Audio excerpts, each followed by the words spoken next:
ముస్లిం మహిళలు భరణానికి అర్హులే. రీసెంట్‌గా సుప్రీంకోర్టు ఇచ్చిన తీర్పు సెక్షన్ 125 వారికి వర్తిస్తుంది. ఈ చట్టం మతాలకు అతీతం. భరణం దయతో ఇచ్చేది కాదు, అది వివాహిత మహిళల హక్కు.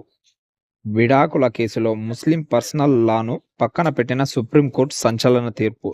భార్య ఆర్థికంగా స్వాతంత్రంగా ఉండాలి. ఆ బాధ్యత భర్తదే. తన ఆర్థిక వనరులను ఆమెకు అందుబాటులో ఉంచాలి. తీర్పులో జస్టిస్ బివి నాగరత్న వ్యాఖ్యలు.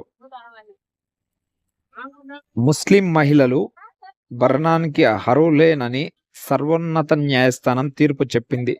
విడాకుల తర్వాత కూడా వారు ఈ అర్హత కలిగి ఉంటారని తెలిపింది. భర్త నుంచి భరణం కోరే హక్కును భార్యకు ఇచ్చే సిఆర్పిసి సెక్షన్ 125 దేశంలోని మహిళలందరికీ మతాతీతంగా వర్తిస్తుందని పేర్కొంది. మహ్మద్ అబ్దుల్ సమాద్ అనే వ్యక్తి తన భార్యకు 2017లో ముస్లిం పర్సనల్ లా ప్రకారం విడాకులు ఇచ్చారు. ఆయన మాజీ భార్య తనకు సిఆర్పి సెక్షన్ 125 కింద భరణం చెల్లించేలా సమాద్ను ఆదేశించాలని ఫ్యామిలీ కోర్టులో పిటిషన్ వేశారు.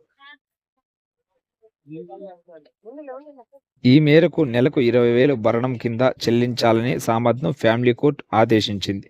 దీనిని సమాద్ తెలంగాణ హైకోర్టులో సవాల్ చేశారు.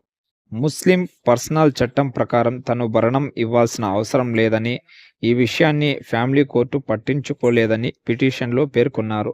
అయితే ఫ్యామిలీ కోర్టు తీర్పును రద్దు చేయడానికి హైకోర్టు నిరాకరించింది. నెలకు ఇవ్వవలసిన భరణాన్ని 20,000 నుండి 10,000కు తగ్గించింది. తర్వాత ముస్లిం మహిళలు 2 రకాల అర్హతలు ఉన్నాయి. పిటిషన్ వేసినప్పటి నాటి నుంచి భరణం చెల్లించాలని ఆదేశించింది. దీనిని సమాద్ సుప్రీంకోర్టులో సవాల్ చేశారు. ఆయన తరపున సీనియర్ న్యాయవాది వసీం ఖాద్రీ వాదనలు వినిపించారు. విడాకులు తీసుకున్న ముస్లిం మహిళలకు ముస్లిం మహిళల విడాకుల హక్కుల పరిరక్షణ చట్టం 1986 వర్తిస్తుంది గాని సిఆర్పిసి సెక్షన్ 125 వర్తించదని, కాబట్టి భరణం చెల్లించాల్సిన అవసరం లేదని వాదించారు. ముస్లిం మహిళలకు సిఆర్పిసి సెక్షన్ 125 కన్నా 1986 నాటి చట్టమే అధిక ప్రయోజనం కలిగిస్తుందన్నారు. కాగా ఈ కేసులో గౌరవ్ అగర్వాల్ అనే న్యాయవాదిని అమికస్ క్యూరీగా కోర్టు సహాయకుడిగా న్యాయస్థానం నియమించింది. వాదనలు విన్న సుప్రీంకోర్టు తీర్పును ఈ ఏడాది ఫిబ్రవరి 19న రిజర్వ్ చేసింది. తాజాగా బుధవారం justice B V Nagarathna, justice Augustine George మాసిహిలతో కూడిన ధర్మాసనం తీర్పును వెలువరించింది. ముస్లిం మహిళల విడాకుల హక్కుల పరిరక్షణ చట్టం 1986, సిఆర్పిసి సెక్షన్ 125 ఈ రెండిటిలో 125 సెక్షనే ఈ కేసులో వర్తిస్తుందని ధర్మాసనం తన తీర్పులో స్పష్టం చేసింది. దేశంలోని వివాహిత మహిళలందరికీ మతాలతో సంబంధం లేకుండా ఈ సెక్షన్ వర్తిస్తుందని పేర్కొంది. భరణం అనేది భర్త భార్యకు దయతో ఇచ్చేది కాదని, అది వివాహిత మహిళలందరికీ ఉన్న ప్రాథమిక హక్కు అని తెలిపింది.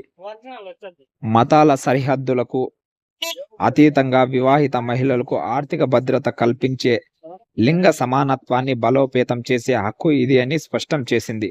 మరోవైపు ముస్లిం మహిళల విడాకుల హక్కుల పరిరక్షణ చట్టం 1986, సిఆర్పిసి 125 సెక్షన్ రెండింటినీ ఉపయోగించుకోవచ్చని, ఇవి పరస్పర ఆధారితాలే గాని పోటీ కావని తెలిపింది.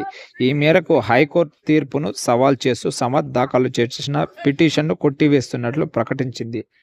న్యాయమూర్తులిద్దరూ వేర్వేరుగా తీర్పులు వెలువరించినప్పటికీ ఒకే విధమైన తీర్పు ఇచ్చారు.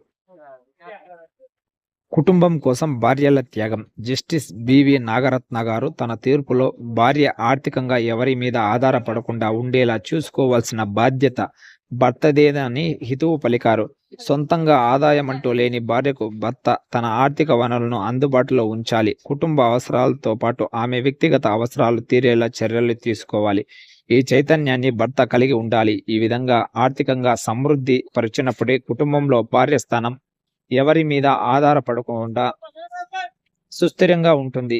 ఈ విధమైన చైతన్యాన్ని కలిగి ఉండి తన ఏటీఎం కార్డును కూడా బ్యాంకు ఖాతాలో జాయింట్ అకౌంట్ కూడా భార్య ఆర్థికంగా ఆత్మవిశ్వాసంలో ఉంచేలా వ్యవహరిస్తున్నారని భర్తలను అభినందించాలి అని పేర్కొన్నారు. మన దేశంలో వివాహం తర్వాత మహిళలు ఇల్లు, పిల్లలు, పెద్దవాళ్ళను చూసుకోవడానికి తమ ఉద్యోగ అవకాశాలను, వారి అవకాశాలను వదులుకోవడం సాధారణమైన విషయమని గుర్తు చేశారు.